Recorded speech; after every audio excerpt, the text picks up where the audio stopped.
Eh bien, bonjour et merci à vous d'être là pour cette conversation avec Massinissa Selmani, qui est représenté par la galerie Selma Feriani à Drawing Now au stand B6 au niveau référence. Donc, une conversation ouverte à bâton rompu pour essayer de mieux appréhender l'univers, les démarches de Massinissa. Alors Massinissa, on va faire un petit point biographique parce que tout le monde ne te connaît pas et que c'est toujours important de recaler les choses. Donc tu es né à Alger en 1980 et tu es venu en France pour faire l'école des beaux-arts de Tours. Comment ça s'est passé cette histoire de venir à Tours faire l'école des beaux-arts? Pourquoi Tours plutôt qu'une autre ville par exemple? Bon, à la base, moi j'ai fait des études d'informatique.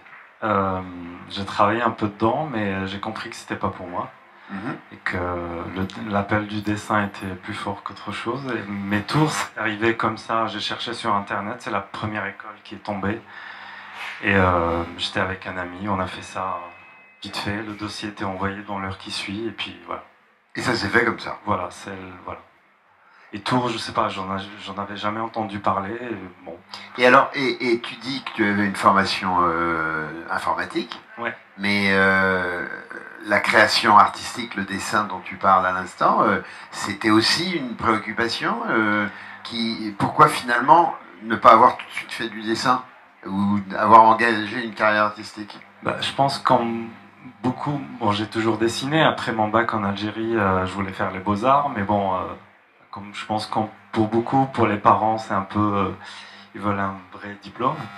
Donc j'ai fait des études d'informatique, j'ai rempli mon contrat avec mon père, et puis voilà, après j'ai suivi mon chemin.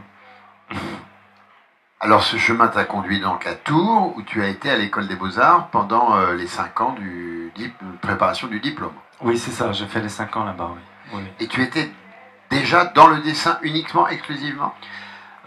En arrivant, pour être honnête, je pensais que j'allais faire de la peinture, mais très vite, au bout de 2-3 mois, à force de... Enfin, une école permet aussi comment dire, de se retrouver, d'essayer des choses, et oui, le dessin s'est imposé très vite, et après, ça s'est fait progressivement. Le dessin d'animation est arrivé aussi un peu plus tard, mais oui, le dessin s'est imposé très vite, parce que j'ai toujours été très imprégné par le dessin de presse. Mon père achetait beaucoup il y a une très bonne presse francophone en Algérie, mon père achetait ça beaucoup. C'est vrai que le dessin de presse, c'est quelque chose qui était assez importante pendant longtemps. Donc je me suis beaucoup imprégné de ça, même si j'en ai jamais fait. Mais donc voilà, il y avait, disons, des prédispositions pour le dessin très vite.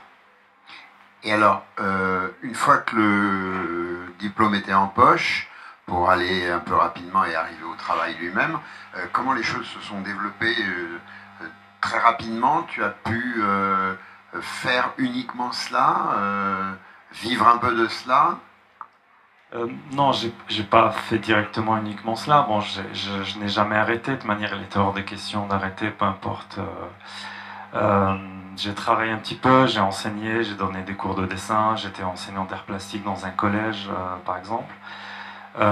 Après, j'ai eu la chance d'être suivi durant mes études à Tours. Il y a une très bonne résidence qui s'appelle Mode d'emploi, qui est une résidence qui a un parti pris assez rare, qui suit les très jeunes artistes pour leur donner une première expérience professionnelle avec un budget de production, et puis sans contrainte. En fait, on a 2-3 mois d'atelier, en plus est situé dans un très bel endroit, on a la Loire juste en face, donc et puis pour travailler, j'ai eu cette chance-là, donc j'ai fait ça juste après mon diplôme. Et puis aussi, j'ai été repéré par Dominique Trucot, qui est la directrice de la Biennale de Mel, qui est passée à mon atelier, qui est passée plutôt aux Beaux-Arts. Je me rappelle, on avait fait un workshop avec Jacques Julien. Et c'était vraiment merveilleux. Et puis on a fait une exposition avec lui. Dominique Trucot est passée. Et elle a vu elle a vu une animation plutôt, donc elle l'a retenue, puis elle m'a contacté après mes études où j'étais en résidence, et elle est passée, on a discuté, puis elle m'a invité à la Biennale de Mel, et c'était, je crois, aux alentours juillet, juin 2011, quelque chose comme ça. Alors les choses sont allées assez vite, d'après ce que l'on peut lire sur ton CV, en repérage, en reconnaissance, parce que bon, il se trouve que assez rapidement tu as fait une exposition à Paris aussi, dans une galerie qui n'existe plus, je crois, aujourd'hui. Oui, c'est ça. En fait, à la Biennale de Mel, j'ai rencontré Marc Mansalier qui tenait la galerie Talmar. Et c'est quelqu'un qui m'a accompagné pendant longtemps, d'ailleurs on continue toujours d'échanger, qui a été assez important aussi dans mon parcours parce que lui, qui tenait une galerie à Paris, mais il fait un travail d'accompagnement extrêmement important avec tous les gens avec qui il travaille. Et donc on a beaucoup échangé, m'a aidé aussi à mûrir un peu dans ma réflexion, dans mon travail. Et oui, après on a fait une exposition chez lui fin 2013. Et puis quelques temps après, du coup, j'ai rencontré ma galerie actuelle, Selma Feriani, qui m'a suivi aussi depuis 2 ans maintenant.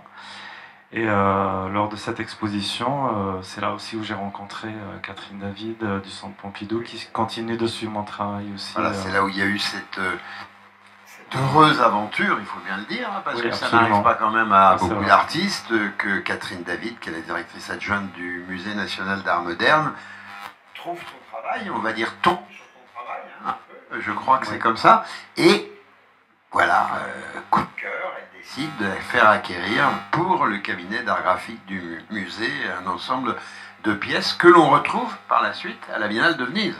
Exactement, exactement. Ce qui est quand même pas commun, il faut bien le dire, hein, quand on parle d'un artiste qui est jeune et qui débute, et puis ensuite on te retrouve aussi à la Biennale de Lyon. Alors tout ça est peut-être un peu d'ailleurs, ça peut être un peu affolant, non? Ça l'est, oui, ça peut l'être, mais bon, Oui, comment... Bon, après, moi, toute ma famille est en Algérie aussi, donc comment dire, le retour à la réalité se fait très vite en fait. On revient de Venise avec plein de... Puis il suffit de passer un coup de fil chez soi, et puis voilà, les choses se remettent en place très vite. C'est pas mal comme, voilà. comme mode d'emploi. Non, mais c'est pas mal comme mode d'emploi, effectivement. Alors, voilà, je crois comme ça on a brossé ce parcours qui est encore évidemment très débutant, hein, il faut bien le dire.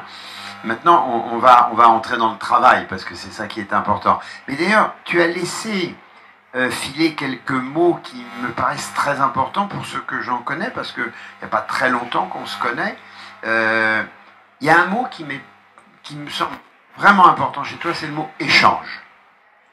Alors, est-ce que tu peux dire comment ce mot échange, eh bien, pour toi, il est nécessaire à ton travail?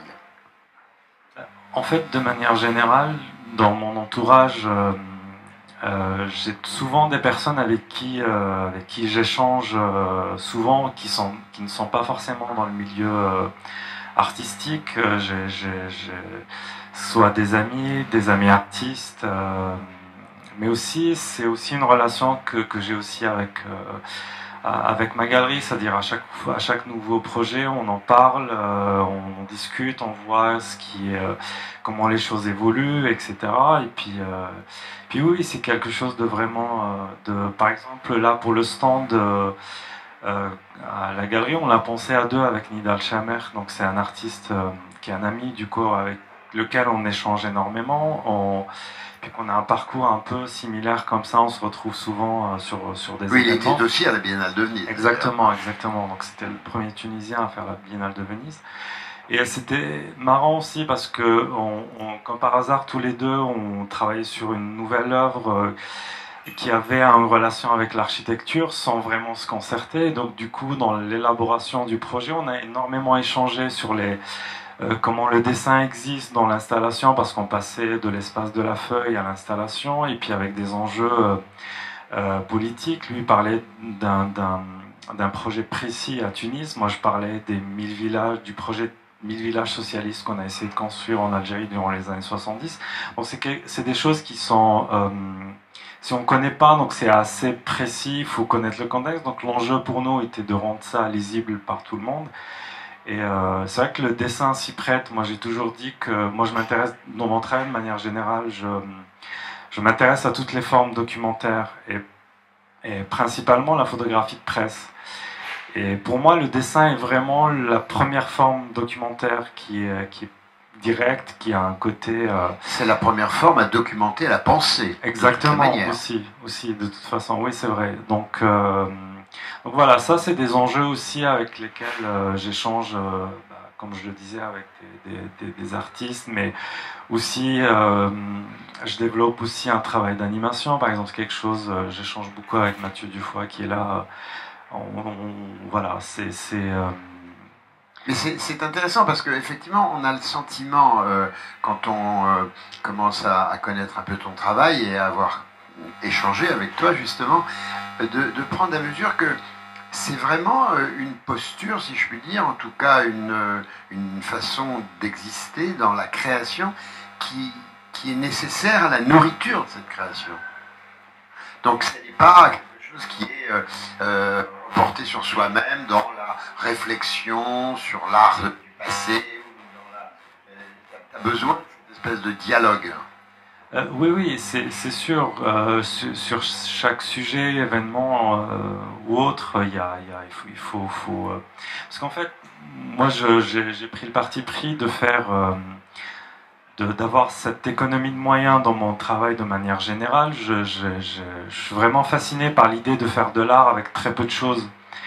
Mais c'est quelque chose qui demande énormément de travail, c'est-à-dire qu'il faut à chaque fois épurer, enlever et laisser vraiment l'essentiel. Et quand on fait ça, la marge d'erreur, elle est, faut pas se tromper. Donc c'est quelque chose qui prend beaucoup de temps. Pour que cette chose-là existe, il faut la nourrir intellectuellement, conceptuellement, etc. Donc c'est pour ça que oui, l'échange fait partie vraiment En fait, je passe plus de temps à réfléchir sur les dessins ou les œuvres que je fais que la réalisation en elle-même. Que la réalisation elle-même. Oui. Alors, pour parler justement des œuvres elles-mêmes, dans le PowerPoint qui défile derrière nous, on peut voir un certain nombre de travaux et on relève assez vite qu'il y a un mode, il semblerait, et je voudrais que tu t'en expliques, qui est assez prédominant, c'est celui de la série. Est-ce que ce principe sériel, c'est une modalité effectivement qui est importante dans la façon de développer et de mettre, je dirais, en forme graphique ta pensée?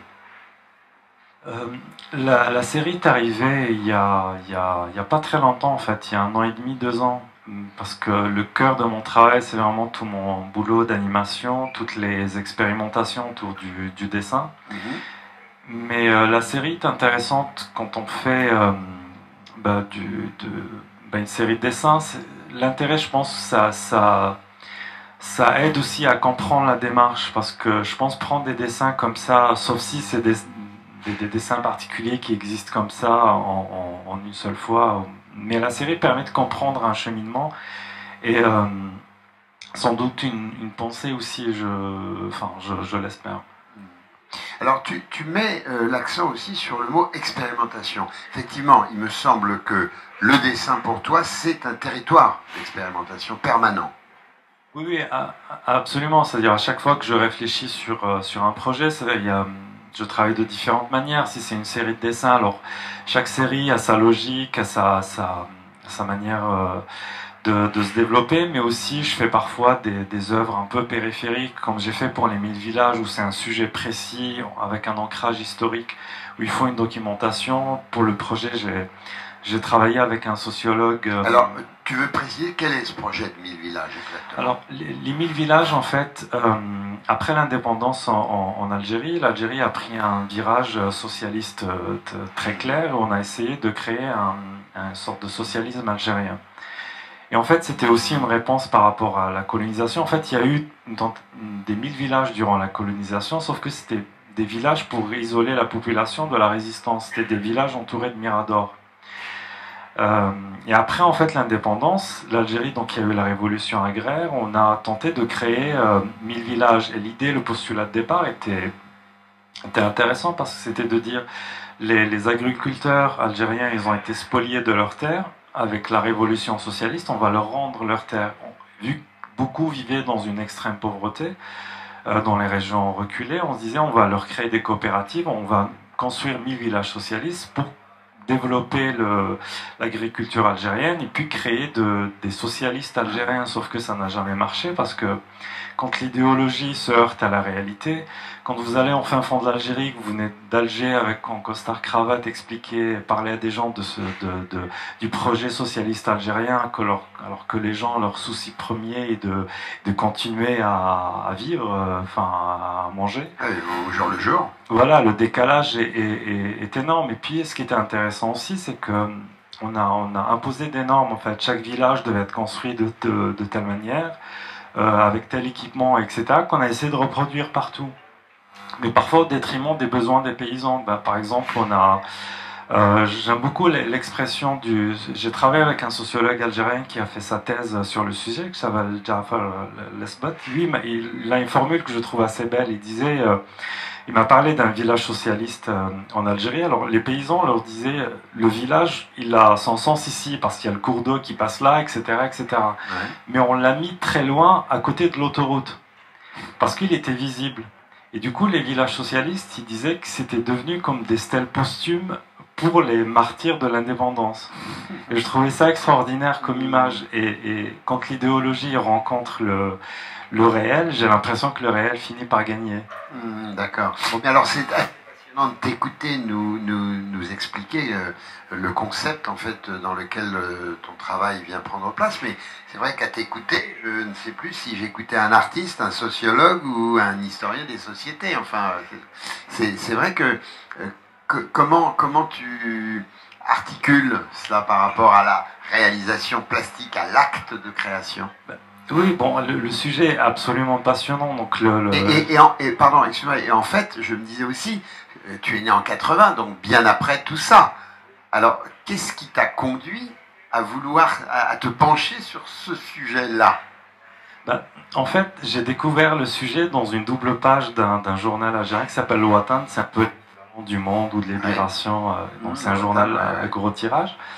Et ça m'a fasciné. J'en ai parlé à mon père. Et en fait, le déclic, ça a été la phrase que a dite mon père. Mon père m'a dit, mais oui, je me rappelle de ça, mais ce truc, c'est devenu une rumeur. Je trouvais ça extraordinaire comme formule. Et du coup, je suis allé fouiller et le sociologue en question m'a... Et en fait, il a énormément de coupures de presse parues sur le sujet dans les années 70 et 80. Alors là, maintenant, tu es archiviste, là, Non, maintenant. non, pas encore, peut-être. Mais... Et quand j'ai vu les coupures de presse, là, c'est mon terrain de jeu. Moi, c'est là, je dis, bon, ma porte d'entrée, elle est quelque part là. Oui, mais alors, coupure de presse, ton terrain de jeu, absolument d'accord, mais en même temps, dans une charge mémorable. Oui, mais c'est ça où c'était intéressant, c'est-à-dire que moi, j'avais ces documents-là, donc il y avait un statut d'archive, mais il y a quelque chose qui m'a frappé. J'ai ouvert par hasard et je tombe sur une image, parce que en fait, c'est des copies d'articles, donc photocopiés dans les années 70 ou 80, donc la qualité est pas terrible. Et j'étais fasciné par une image où l'image est totalement altérée. Et puis vous avez une légende village socialiste vers une vie meilleure ou un truc comme ça. Mais sauf que l'image est illisible. C'est-à-dire que la seule manière de lire cette image, c'est de faire confiance à la légende. Et j'ai fait écho à ce que me disait mon père. C'est devenu une rumeur. C'est-à-dire que pour avoir comment dire, un récit de ce projet, c'est-à-dire soit on croit les articles de presse ou on se réfère j'ai vu quelques prospectus aussi de propagande, etc. Et ça m'a fasciné. Du coup, j'ai essayé de travailler autour de ça. En fait, le projet donc s'articule comme ça autour de double page. En fait, le cahier aussi, c'était l'idée de la transmission, toujours dans cette idée de... Ouais. C'est resté comme une rumeur parce que je suis retombé aussi sur un cahier d'écolier sur lequel j'ai écrit moi quand j'étais gamin. Où la couverture elle est extraordinaire parce que vous avez un garçon et une fille qui regardent comme ça à l'horizon loin, et vous avez le tracteur, le truc, enfin... plus explicite. Le rêve idéal. Voilà. Et je me suis dit, c'est extraordinaire. Donc j'ai refait ce cahier, j'ai redessiné la couverture, donc j'ai détaché les feuilles. Et les feuilles fonctionnent donc en double page, en confrontation à la partie gauche. Pour moi, c'était l'utopie du projet. La partie droite, le réel, mais via le prisme de la photographie, sachant que la photographie, c'est déjà une manipulation et déjà une narration, on va dire. Et du coup, sur la partie gauche, parce que j'ai récupéré les vrais plans des maisons, que j'ai mis à gauche, confrontés avec des relevés topographiques totalement fictionnels.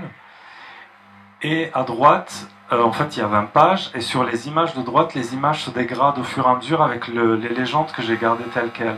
D'accord. Et on arrive à une dernière image où l'image est quasi fantomatique et qui se finit... c'est quoi, c'est la mémoire qui se dilue?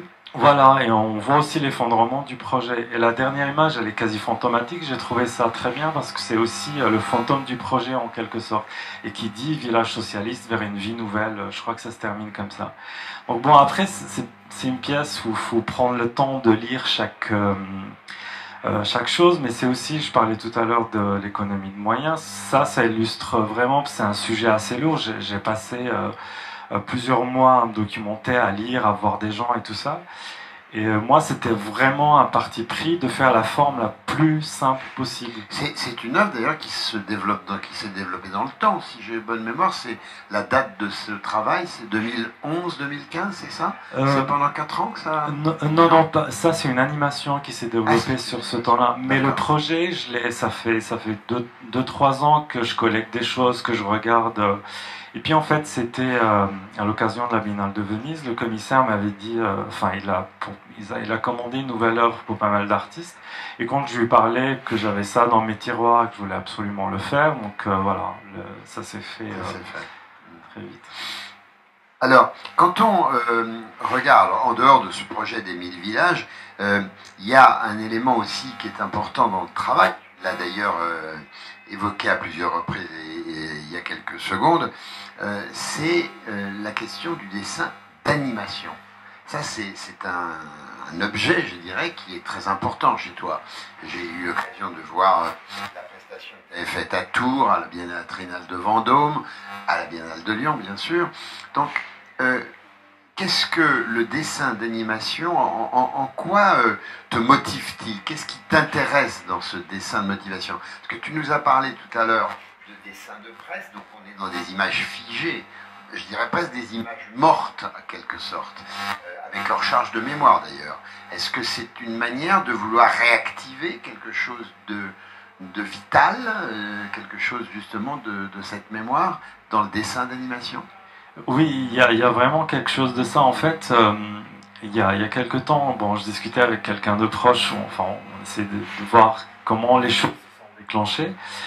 Et en fait, moi, il y a vraiment 2 choses qui ont nourri mon travail, qui sont marquants. Il y a d'abord la littérature francophone algérienne, une certaine partie qui est très particulière, et puis il y a, moi, donc j'étais adolescent pendant les années terrorisme en Algérie, je vivais là-bas, j'étais adolescent, et c'est vrai que je me rappelle quand mon père achetait le journal, il y avait les dessins d'Ali Dilem, je ne sais pas si les gens le connaissent, donc c'est un dessinateur de presse qui travaille chez Charlie Hebdo, je crois, d'ailleurs, maintenant. Et le réflexe, c'était parce que les unes étaient souvent extrêmement tragiques de tueries, etc.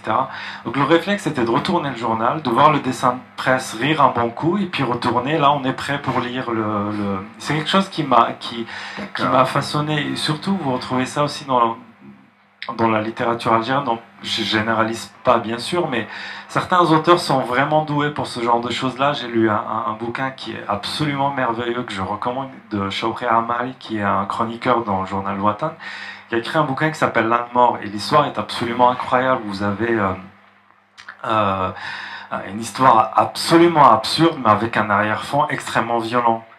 Mais sauf que cette violence-là, elle est pas lourde, c'est jamais dans le pathos. Elle est là, mais sans être là. Elle est là, mais elle est désamorcée tout de suite par un truc. Vous imaginez un couple d'amis qui essaient de faire fortune, mais ils traînent dans leur voiture un âne mort. Ils vont comme ça, ils traversent toute l'Algérie comme ça, parce que l'âne mort appartient à un monsieur très riche qu'ils voulaient rencontrer. Par accident, ils ont tué cet âne, et ce monsieur aime cet âne comme pas possible, donc ils ont dû s'enfuir parce qu'ils ont eu peur qu'il les tue, donc ils traînent cet âne mort pendant... Du coup, c'est aussi une image c'est quelque chose qu'on retrouve dans mes dessins. J'allais dire, oui, c'est complètement l'univers d'absurde de tes dessins, ou d'incongruité. Oui, dans mes dessins, j'essaie de créer des scènes qui ont très très peu de chances de se produire, mais qui restent plausibles parce que toutes les échelles correspondent. C'est peut-être une chance sur 1 milliard, mais c'est quand même une chance sur 1 milliard, donc c'est possible.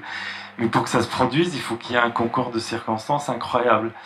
Et cette manière de faire là, parce que je pioche des éléments de la presse écrite qui n'ont strictement rien à voir et que j'essaie de mettre ensemble, donc c'est un travail qui est un petit peu lent.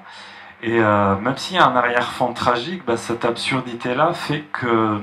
Parce que moi j'ai du mal quand on parle de sujets assez graves, par exemple, d'être tout de suite confronté à la violence ou au pathos ou ces choses-là. J'ai toujours besoin qu'on désamorce. Et je trouve qu'on lit mieux les événements comme ça et qu'on ait une espèce de lecture par escalier, de comprendre les enjeux. Parce qu'il y a parfois dans un truc tragique, les enjeux périphériques renseignent mieux sur l'enjeu que le central. Voilà. Alors, par rapport au dessin d'animation, là, si je pense à cette installation, je ne sais pas d'ailleurs si tu la qualifies comme ça, tu peux corriger bien sûr, que tu présentais à la Biennale de Lyon, qui s'appelait Souvenir du vide, hein, c'est ça. Donc ça se présentait sous la forme d'une espèce de volume, je dirais presque de haut relief, en papier, on la voit là à l'écran, voilà, tout à fait. Donc tu peux nous la décrire, nous dire un petit peu comment elle est advenue, cette pièce, avec ses projections ponctuelles Oui, alors cette pièce-là a été produite par donc, la résidence Mode d'Emploi à Tours, donc c'était juste après mon diplôme. D'accord. Et bon, moi j'ai toujours plein de journaux autour de moi, de partout, donc je collecte énormément. Et ce que je faisais pendant la résidence, sans but précis, quand je lisais le journal, je relevais des choses sur mes carnets. Alors des fois c'est un texte, des fois c'est un dessin, mais interprété de manière extrêmement libre et totalement détachée. Au fur et à mesure, je me suis aperçu que j'avais assez de matière pour faire quelque chose. Et puis les choses aussi arrivent par accident. J'ai fabriqué des cubes dans l'atelier, je savais pas trop pourquoi. J'ai toujours du calque qui traîne aussi, donc c'est un matériau que j'apprécie. Et puis j'ai commencé à projeter sans vraiment réfléchir. Et au fur et à mesure, j'ai vu que ces choses-là, mises ensemble parce qu'elles proviennent en fait, c'est des choses qui viennent du réel, qui passent par le prisme de la presse, qui repassent par mon filtre, et puis que je restitue aux gens. Et ce qui m'a frappé aussi, c'est que beaucoup de choses totalement... qu'on remarque tous dans les médias, beaucoup de choses... on commence par la victoire de l'équipe de France et tout de suite après on parle du massacre qu'il y a en Syrie. Donc ce genre de choses est assez déconcertant. Oui, la collusion de l'information. Voilà, et du coup, ce qui m'intéressait aussi, c'est donner une autre matérialité au dessin. C'est-à-dire qu'il y a dans cette installation, il y a pas mal d'animations, de choses assez tragiques, une arrivée de migrants ou des choses comme ça. Mais le papier calque revoit quelque chose d'extrêmement doux. Et du coup, on a cette distance-là, en fait. Moi, je parle souvent de contexte dans mes dessins. Dans mes dessins, il y a beaucoup d'espace blanc. Moi, cet espace blanc, je l'associe à un contexte que j'occulte parce que chaque personnage vient d'un contexte différent. Et l'espace blanc, en fait, moi je trouve si je mets un contexte à mes dessins, ils fonctionneraient plus de la même façon, ils perdraient sans doute quelque chose de leur identité. Oui. Et là, j'ai fait un petit peu l'inverse. J'ai continué, j'ai pris plusieurs choses avec des contextes totalement différents. Et l'animation, ce qui est intéressant, c'est que chaque micro-événement a une temporalité différente. Donc les collisions ne se font pas toujours au même moment. Et puis voilà, c'est aussi la continuité de mon travail de recherche autour du dessin et de Mais d'ailleurs, dans la même Biennale de Lyon, il y avait un autre ensemble de pièces qui d'ailleurs portait un titre assez incroyable, « T'en fais pas et moi je plante les clous ». Et oui. Qui était un ensemble de dessins posés, appuyés contre le mur, inclinés de différentes façons. C'est quoi cette manière de, chaque fois, finalement, opter pour des présentations décalées, des ruptures? C'est ne pas vouloir que le regard qui se porte sur ton travail soit finalement emprisonné dans une habitude perceptuelle? Oui, c'est vrai, j'ai pour habitude de me lasser très vite une fois que j'ai fait, par exemple, comme pour la série que j'ai faite à Venise, bon, je considère qu'elle tient sur 11 dessins, c'est fini, maintenant il faut que je passe à autre chose, j'ai toujours besoin de...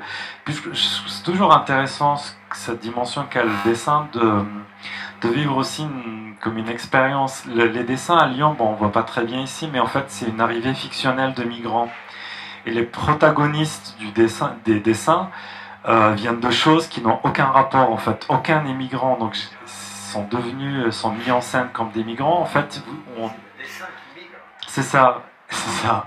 Et en fait, c'est dans mon esprit, on était ces trois arrivées où une vue on est face à la mer et deux vues on est derrière la mer. Et les deux dessins en bas, j'ai écrit le mot la mer avec une police avec un point à la fin qui rappelle la typographie qu'on utilise dans les romans. Je crois que j'ai utilisé Garamond comme typographie. Et à côté, une petite vignette d'une explosion que j'ai un petit peu retravaillée d'un bombardement en Syrie. En fait, je les ai inclinés pour assumer le reflet, en fait. Parce que quand on se met face au dessin, il y a marqué le mot mer. Avec le reflet, vous êtes à la fois face et derrière la mer, en fait. Et c'est en quelque sorte de se mettre à la place des personnages que je dessine, mais aussi c'est quand même assez tragique. D'ailleurs, c'était marrant quand je commençais à travailler sur les dessins, je savais plus quel mot employer. Est-ce que c'est migrant? Est-ce que c'est réfugié? J'étais totalement perdu. Et c'est pour ça que je me dis, tiens, peut-être que moi aussi, il faut que je sois un petit peu, même si c'est une manière totalement fictionnelle, mise en scène, d'être à la fois face et derrière la mer. Voilà.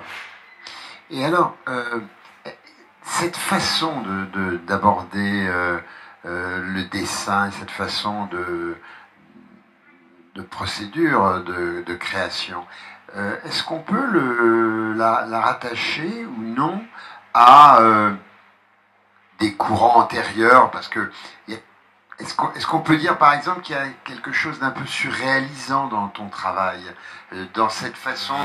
Le surréalisme est quand même très marqué par l'association d'idées, le côté, comme je disais, un peu incongru, de rassemblement d'objets éparpillés.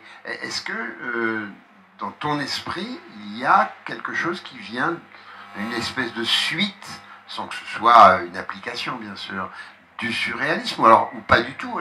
Est-ce que c'est plutôt dadaïste, ta posture? Comment tu la qualifierais?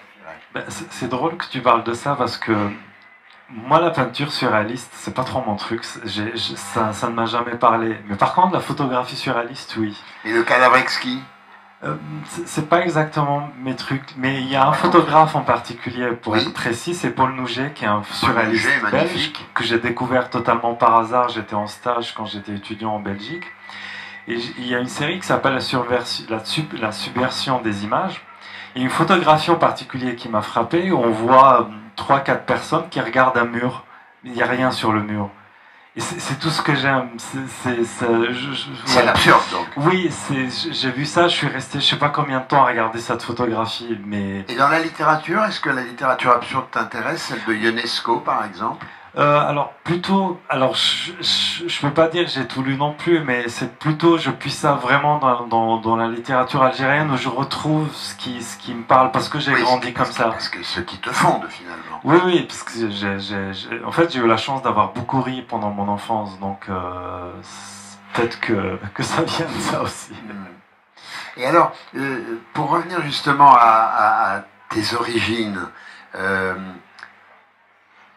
quand tu es venu en France pour l'école des Beaux-Arts, il n'y a pas eu du tout de situation de déracinement, ça s'est fait facilement. En fait, tu parles le français et je suppose que tu parles l'arabe. Tu le parles couramment. Oui, je parle arabe. Tu as été élevé dans cette langue. Oui, en fait, la première langue que j'ai parlé, je suis kabyle, donc c'est le kabyle que j'ai parlé, et l'arabe, je parle aussi, bien sûr. Oui, bien sûr. Et toujours encore? En fait, pour lire et écrire, je le fais en français. Parce qu'en fait, on est un peu schizophrène en Algérie. À 6 ans, on parle déjà 3 langues, donc c'est très compliqué. 3 langues, c'est-à-dire le kabyle, l'arabe et le français. Oui, moi à la maison, je parle kabyle. Dans la rue, on parle arabe algérien. À l'école, on vous parle arabe littéraire. Donc, et puis, il y a le français. En fait, je fais une petite parenthèse, il y a quelque chose qui m'a frappé. Je regardais une fois, je sais pas pourquoi. Vous savez, comme les débats au Sénat filmés, il y avait un militant. Je crois que comment dire, de la cause kabyle, on va dire ça comme ça, parce qu'il y a des indépendantistes, etc. C'était incroyable parce qu'il a commencé à parler donc en arabe classique, qui est la langue officielle. Puis je pense que ça lui cassait les pieds un peu. Donc il a parlé en arabe algérien courant, quoi. Et puis il a dû se dire, enfin on voyait le changement dans sa tête, il a dû se dire, mais mince, je suis un militant pour la cause berbère, j'ai parlé en berbère. Il a parlé en berbère, mais il a dû se dire, oui, mais il y a peut-être une partie qui comprend pas. Du coup, il a fini en français. C'est presque caractéristique de tes dessins, tout ce que tu nous racontes. C'est ce que je vous disais. Une espèce d'amalgame. Oui, voilà, c'est ça. Et donc, je trouvais que ça extraordinaire. En plus, c'est le fils d'un combattant, enfin, assez célèbre en Algérie, qui a combattu pour l'indépendance algérienne. Et je trouvais ça intéressant, en fait. Le meilleur compromis, c'est la langue du colonisateur, en quelque sorte. Donc, cette appropriation est assez incroyable. D'ailleurs, je trouve que c'est aussi un vrai problème, en fait, parce que pour beaucoup, moi, dans mon entourage ou autre, très peu de gens, par exemple, il y en a bien sûr, mais beaucoup écrivent en français. Ouais. Moi, pour lire, pour réfléchir, mes notes, je les prends en français. Mais ça, depuis combien de temps? Depuis toujours. Ah, depuis toujours? Oui. D'accord. Intéressant quand même tout ça. Ouais. Ça crée. Oui, non, c'est très très. C'est un sacré mélange. Alors, il y a une chose qui m'intéresse, c'est que tout à l'heure, nous avons pris un café et je te demandais finalement si le dessin était une exclusive absolue. Puis tu m'as dit, mais non, moi en fait, j'adore la peinture. Et tu es allé plus loin, tu m'as dit, de toutes les manières, moi j'ai toujours peintu, il y a la peinture, puis il y a le reste. Comme si le dessin, finalement, c'était dans le reste. Donc il y a quelque chose qui m'a un peu dérouté, là. Alors pourquoi t'es pas peintre, si la peinture, c'est au-dessus de tout? J'essaie de peindre. Alors, c'est ce que je te disais tout à l'heure, c'est marrant. À chaque fois que j'essaie de peindre, je termine jamais. Ça peut durer 15 ans, je crois, le même tableau. Donc, je vais le cuire à un point pas possible. Mais quand je dessine, c'est très vite clair quand est-ce que je dois m'arrêter. C'est comme pour la vidéo, par exemple. Je suis pas très doué avec une caméra. Mais qu'est-ce que ça veut dire? Ça fait 3 fois que tu me dis, quand je fais de la peinture, je peux pas m'arrêter, je vais le cuire. C'est quoi le cuir? Quand je dis le cuir, ça veut dire que c'est pas... il y a trop de matière, parce que voilà, la peinture aussi, il y a un moment, il faut s'arrêter. Moi, ce moment-là, je le franchis, mais bien, je le franchis d'une vingtaine d'étapes après. On m'a toujours dit aussi que je peignais... Alors, on me disait ça, apparemment c'est un défaut. Moi, je trouvais ça que c'est un compliment magnifique. On me disait, tu peins comme tu dessines. Apparemment, c'est pas très bien, mais moi j'aimais bien, je dis continue à me le dire, ça me plaît. Mais tu me disais aussi que finalement dans l'atelier, il y avait les pinceaux. Oui, ils sont là pour l'instant, maintenant que j'ai de l'espace, ils sont là, mais je sais pas ce que je vais en faire. Question d'espace. La peinture, ça nécessite de l'espace, pas le dessin. Oui, le dessin, c'est autre chose. Enfin, ça dépend aussi, le dessin, c'est-à-dire qu'on peut se débrouiller malgré tout, mais...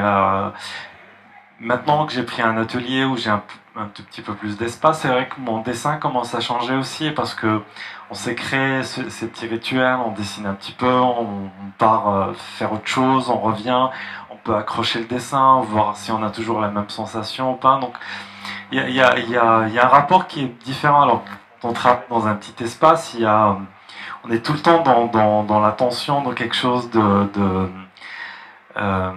je sais pas, j'allais dire presque parfois conflictuel en fait, de se dire bon, j'ai plus d'espace où mettre les trucs, il faut que je finisse alors que là, bon, c'est je sais pas.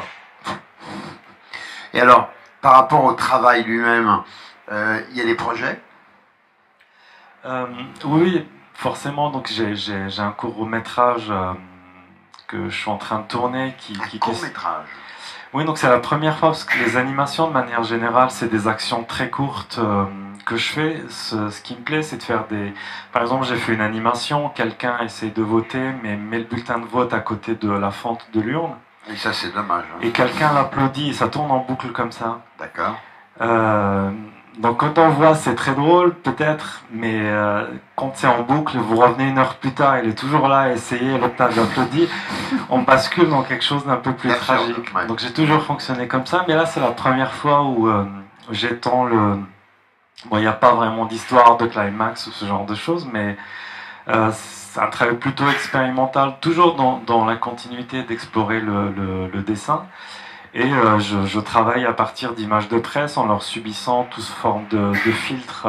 Par exemple, qu'est-ce qui se passe si je décontextualise une image, ce qui se passe quand je la recadre, quand j'ajoute du témoignage sonore, etc. etc.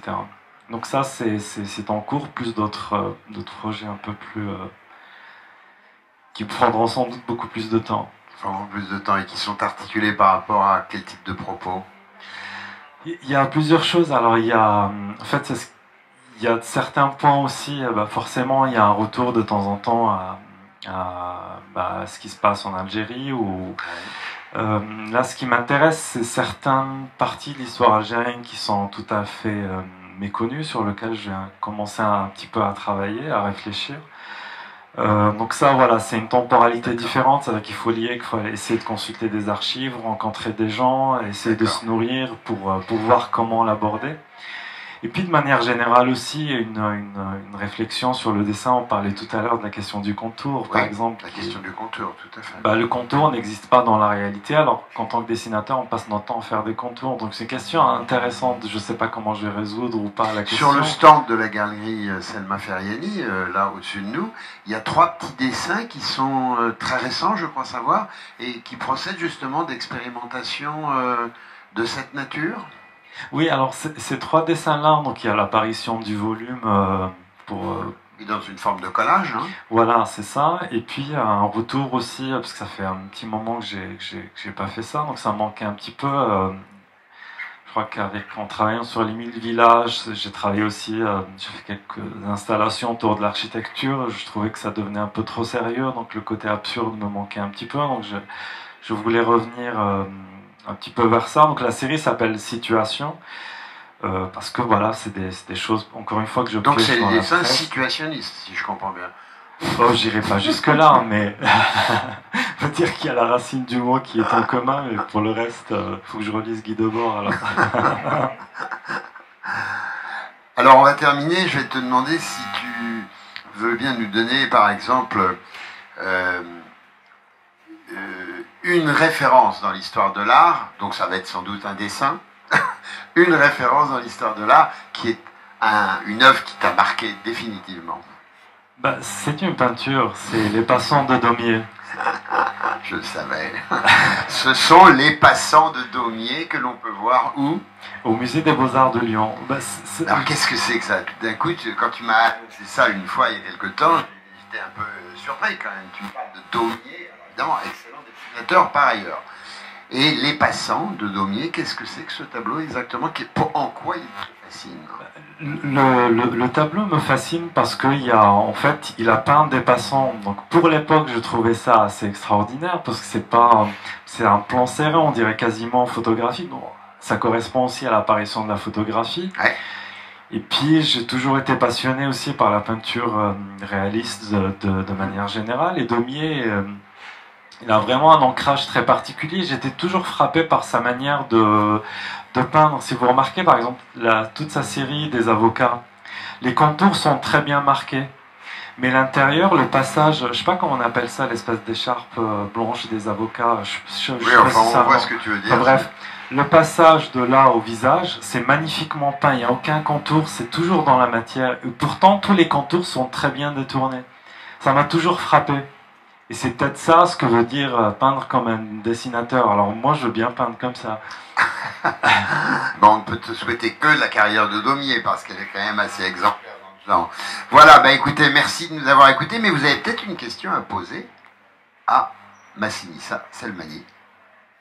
Donc, question rituelle, y a-t-il une question dans la salle? Sinon un pilote dans l'avion. Pas de questions? Non.